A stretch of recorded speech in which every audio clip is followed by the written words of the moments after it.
I'm Peggy Peck in New Orleans at the American Stroke Association.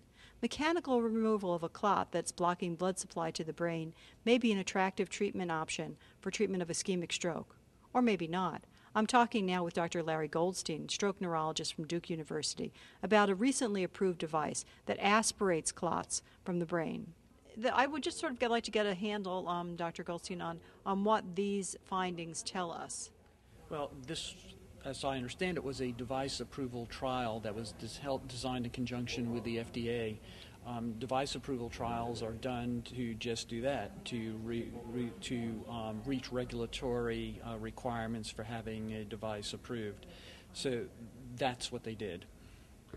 But to get a handle on this clinically, does this give us anything that is useful clinically to make a clinical decision?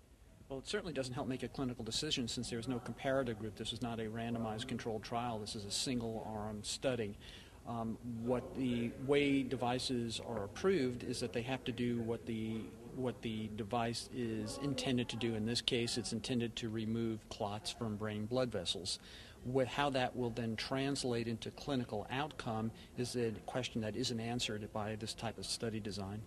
And so what do you think needs to be done next? This is not the only device that is used for clot removal, but with this new device, in terms of it being accepted, it is available for clinical use now, but what do you think should be done in terms of it being safely used clinically? Well, again, the way this works is that devices are approved as tools to do a task. Whether that translates into improved clinical outcomes compared to other potential interventions that this type of trial design can address. So what needs to do to go forward to answer that question for clinicians is to do a prospective trial where there's randomization between alternative potential therapies. So would you suggest a device-to-device trial, for example, a device with a trial against the Mercy device, or a trial comparing it to, say, thrombolytics therapy?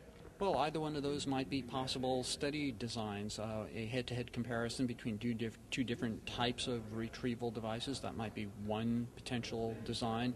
We heard also about other studies that are now looking forward, looking for thrombolytic therapy going out longer periods of time. That might be another potential design once any of those are shown to be both safe and helpful.